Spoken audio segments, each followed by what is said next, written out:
Kalau itu bukan mudik, itu namanya pulang kampung.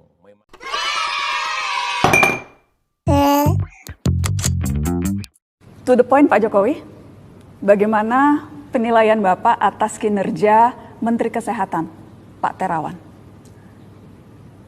Tidak ada yang sempurna di dunia ini. Tidak ada yang sempurna. Jadi kalau ada yang mengatakan masyarakat ada yang kecewa, ya saya itu wajar. Wajar. Setiap pekerjaan ada yang menilai. Setiap keputusan ada resikonya.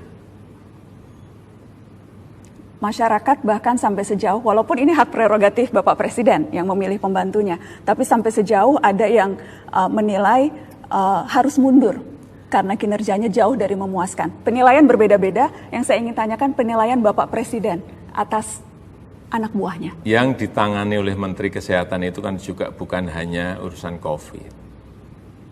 Ada juga yang lain, misalnya demam berdarah yang juga baru ramai di beberapa provinsi.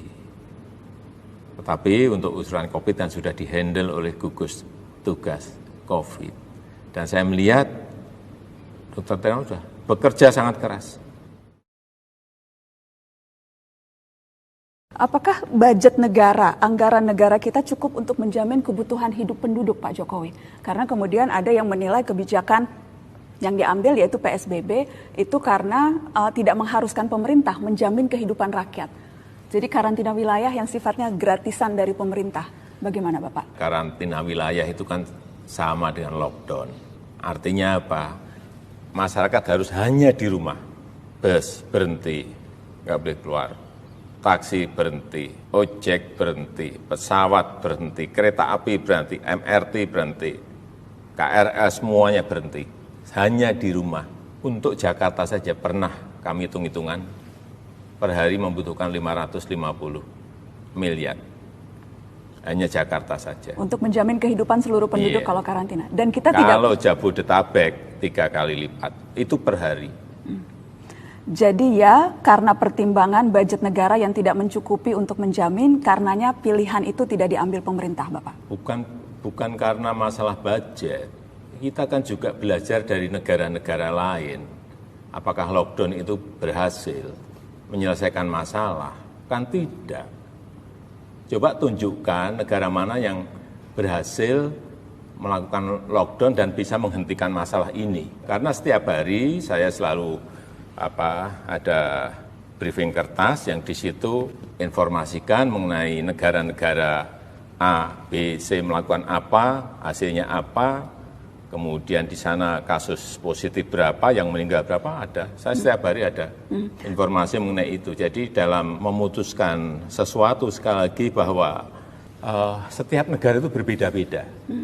Tapi bahwa karena karakternya berbeda-beda, tingkat kesejahteraan berbeda, tingkat pendidikan berbeda, tingkat kedisiplinan berbeda, geografis berbeda, kemampuan fiskal juga berbeda. Jadi nggak bisa kita suruh niru-niru negara lain. Dan sampai saat ini saya melihat tidak ada formula yang pasti yang bisa menyelesaikan masalah COVID-19 ini.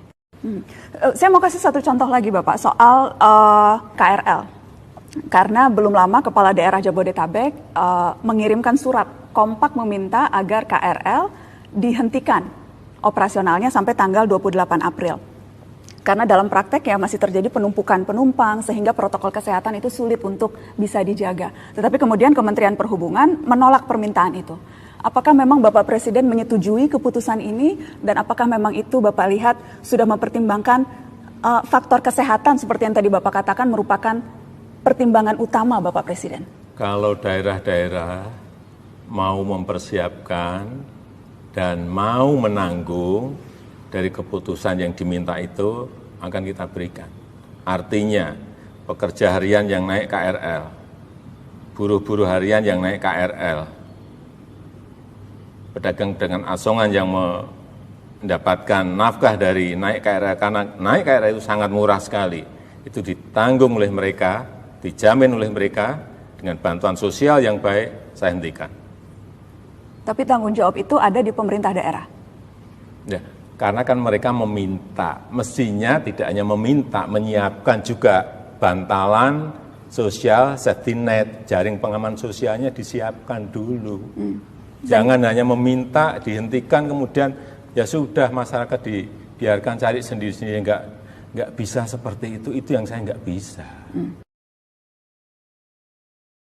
Tumpang tindihnya kebijakan antar lembaga atau antar pemerintah pusat dan pemerintah daerah. Soal ego sektoral, Pak, yang bahkan diakui oleh Ketua Gugus Tugas, Pak Doni Monardo. Ego sektoral yang menyulitkan wewenang yang diberikan padahal sudah besar lewat Kepres yang Bapak terbitkan, tetapi dalam prakteknya di lapangan tumpang tindih dan tidak efektif, Bapak Presiden. Ya, tidak ada hal yang sempurna.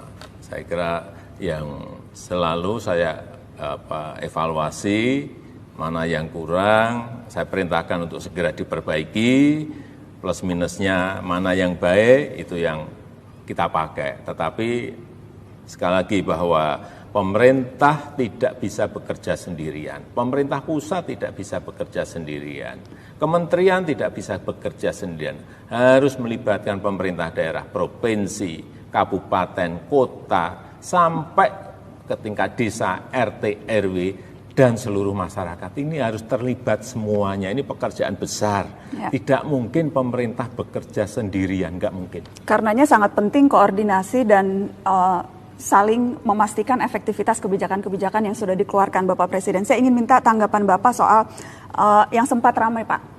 Perbedaan Permenkes, Pergub DKI, ojek online tidak boleh bawa penumpang. Hanya boleh bawa barang, tapi kemudian keluar peraturan Kementerian Perhubungan, boleh bawa penumpang. Sempat simpang siur soal hari ini. Apakah Bapak Presiden sempat juga mengamati atau bahkan mungkin menegur? Memang saya undang, Menteri saya undang dan disampaikan bahwa kenapa dibolehkan dari Kementerian Perhubungan.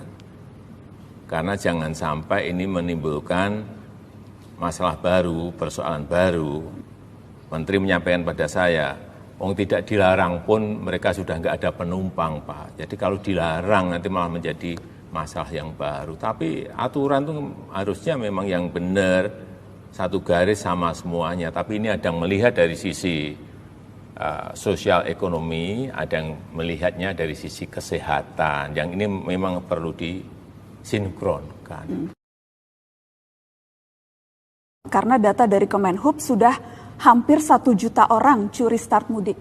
Sudah 900.000 orang yang sudah mudik dan yang sudah tersebar ke berbagai daerah. Apakah berarti ini memang keputusan melarang itu yang baru akan dikeluarkan melihat situasi, tapi faktanya sudah terjadi penyebaran orang di daerah, Bapak? Kalau itu bukan mudik, itu namanya pulang kampung. Memang bekerja di Jabodetabek, di sini sudah tidak ada pekerjaan, ya mereka pulang karena anak istrinya ada di kampung. Ya apa bedanya pulang. Bapak pulang kampung dan mudik? Ya kalau mudik itu di hari lebarannya beda. Hanya perbedaan untuk masalah merayakan waktu, Idul Bapak. Fitri, untuk merayakan Idul Fitri kalau yang naik pulang kampung itu ya bekerja di Jakarta, tetapi anak istrinya ada di kampung. Tapi itu kan hanya perbedaan timing, Bapak Presiden. Tapi aktivitasnya sama. Mereka pulang dan kemungkinan membawa virus ke rumah itu juga sama. Coba dilihat juga di lapangan. Ini lapangan yang kita lihat di Jakarta.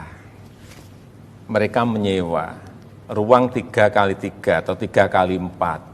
Isinya 8 orang, 9 orang. Mereka di sini tidak bekerja.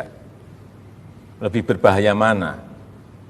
Di sini, di dalam ruangan, dihuni 9, 8 orang, atau pulang ke kampung, tapi di sana juga sudah disiapkan isolasi dulu oleh desa. Saya kira sekarang semua desa sudah menyiapkan isolasi ini, yang pulang dari Jakarta.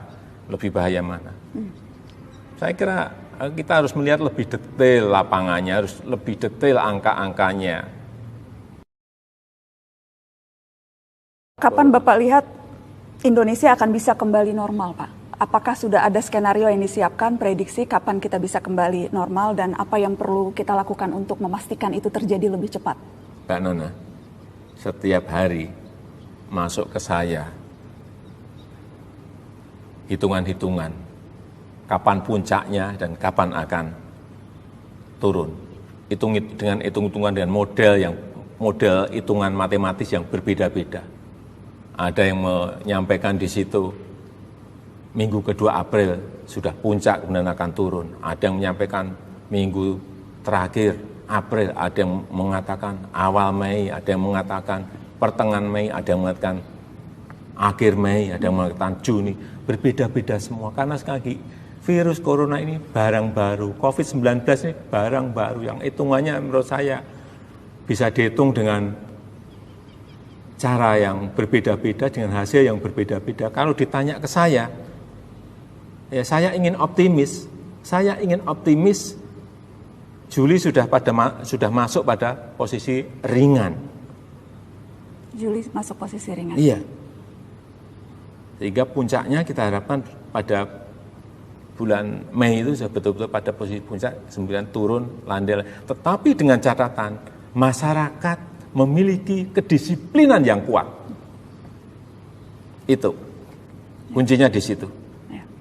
Yang jelas Bapak, pandemi ini ujian berat untuk semua kita. Boleh saya meminta pesan Bapak Presiden terakhir supaya kita bisa lulus semua Pak, ujian berat ini? Disiplin yang kuat.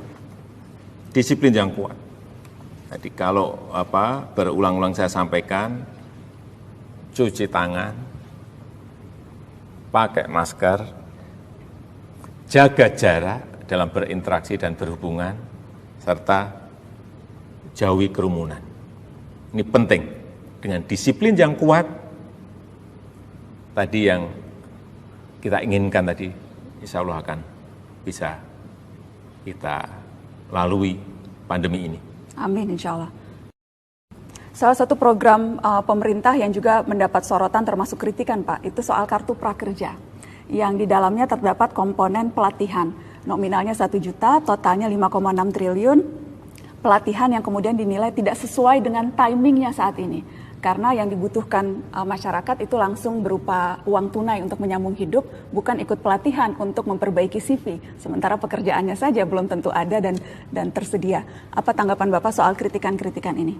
Iya betul. Jadi memang awal itu kartu prakerja itu memang disiapkan untuk pelatihan. Kita memang sudah menyiapkan saat itu, sejak Oktober kita sudah mendesain agar kartu prakerja nanti bisa dipakai untuk training, untuk pelatihan mengenai teknisi coding, teknisi programming, untuk pelatihan barista, pelatihan chef. Tapi ada kondisi yang berbeda sekarang ini, yang extraordinary, ada COVID, sehingga dalam waktu hanya 1,5 bulan ini desainnya dibelokkan, dirubah total. Karena nggak mungkin kita ketemu untuk melakukan pelatihan. Barista kan harus ketemu, melatihnya harus ketemu. Chef juga harus ketemu. Offline nggak mungkin. Nah ini dirubah ke online. Dalam waktu yang sangat cepat. Tetapi ini sudah bukan murni training atau murni pelatihan. Tetapi ini sudah semi bansos. ID Pak, angka kematian yang disampaikan pemerintah saat ini belum menggambarkan kondisi real kasus corona di Indonesia. Sesungguhnya menurut ID lebih dari 1.000 orang. Jadi pernyataan ini keluar setelah perintah Bapak untuk membuka supaya lebih transparan. Tapi masih terjadi kesalahpahaman atau kesimpang siuran informasi seperti ini. Iya sebetulnya itu mudah. Sekali lagi data yang kita peroleh itu kan dari daerah. Dari kabupaten, kota, dan provinsi. Kalau memang ada yang memiliki data itu, sampaikan aja ke gugus tugas, sampaikan aja ke Menkes data yang 1.000 itu ada di mana, terkena COVID atau tidak. Ya karena sekarang ini, sakit apapun yang ada di rumah sakit, kalau gejalanya itu gejala demam, gejala panas, gejala batuk, pasti protokol kesehatannya akan membungkus yang meninggal itu dengan SOP COVID. Jadi kalau memang itu ada data, disampaikan saja. Apa sih sulitnya? Tapi tidak disampaikan ke publik dan justru memperkeruh. Saya kira tidak seperti itu. Posisi sekarang ini bukan posisi yang mudah. Jangan memperkeruh suasana dengan hal-hal yang sebetulnya mudah untuk disampaikan aja datanya sudah. Kalau datanya itu benar ya, pasti di kementerian, di gugus tugas akan memasukkan itu dalam konsolidasi data yang ada. Soal transparansi data. Berkali-kali saya ingat Bapak menyampaikan soal transparansi data. Suatu hal yang memang dinilai sejumlah kalangan, pemerintah ini tidak terbuka terkait data-data COVID-19. Dan itu yang menyulitkan. Saya menyampaikan itu karena di luar saya mendengar bahwa ucapan-ucapan bahwa pemerintah ini tidak terbuka. Tetapi kalau saya lihat yang tidak terbuka di sebelah mana? Data itu kan kita peroleh dari kabupaten, dari kota, dari provinsi yang dikonsolidasikan Kementerian Kesehatan dan gugus tugas COVID menjadi sebuah data yang sudah terkonsolidasi. Kalau pengen melihat langsung, lihat aja di daerah. Daerah-daerah kan sekarang ada, misalnya daerah a.covid.go.id, b.corona.go.id, mereka punya semua kok. Apa yang tidak terbuka, apa yang tidak transparan, saya kadang-kadang nggak ngerti. Kita ingat Bapak pertengahan bulan lalu sempat mengatakan tidak semua informasi memang bisa disampaikan ke publik agar tidak menimbulkan kepanikan. Tapi kemudian minggu lalu Bapak memerintahkan untuk membuka semua data yang diperlukan ke publik. Jadi apa yang berubah? Mengapa sebelumnya Bapak mengatakan tidak perlu semua dibuka ke publik supaya tidak panik, tapi kemudian sekarang menyadari bahwa penting untuk membuka itu ke publik? Enggak, itu saya sampaikan awal-awal. Awal-awal saat ditemukan pasien 0102. Saya menyampaikan agar hati-hati menyampaikan informasi-informasi ke lapangan agar tidak membuat masyarakat itu panik. Karena kalau panik, sistem kesehatan nasional kita nggak akan mampu menangani ini. Kalau Bapak Presiden selama ini melihat pandemi ini dari sudut pandang yang mana Bapak? Apakah memang aspek ekonomi yang lebih diprioritaskan atau aspek kesehatan masyarakat? Saya kira yang diutamakan, sekali lagi di awal kan sudah saya sampaikan, COVID ini adalah virus yang sangat berbahaya. Sehingga yang didahulukan, yang diutamakan tetap kesehatan. Tetapi antara kesehatan dan ekonomi ini ada relevansinya. Nggak mungkin kita hilangkan salah satunya, nggak mungkin.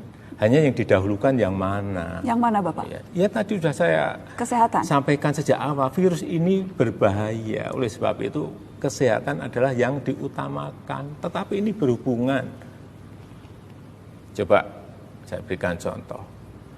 Kalau ekonomi nggak baik, ya kan? Kemudian masyarakat tidak mendapatkan gizi yang baik, atau yang lebih buruk lagi masyarakat tidak makan, imunitasnya menjadi lemah, virusnya gampang sekali masuk. Ini berhubungan, ada relevansi, nggak bisa saling ditinggalkan, itu nggak bisa.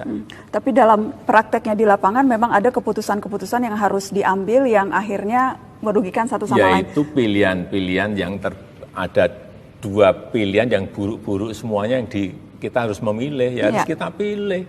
Nggak akan memuaskan semua orang karena pilihannya itu buruk-buruk semuanya. Kalau ada pilihan baik dan pilihan buruk, itu bisa dipilih. Ini pilihannya buruk-buruk semuanya.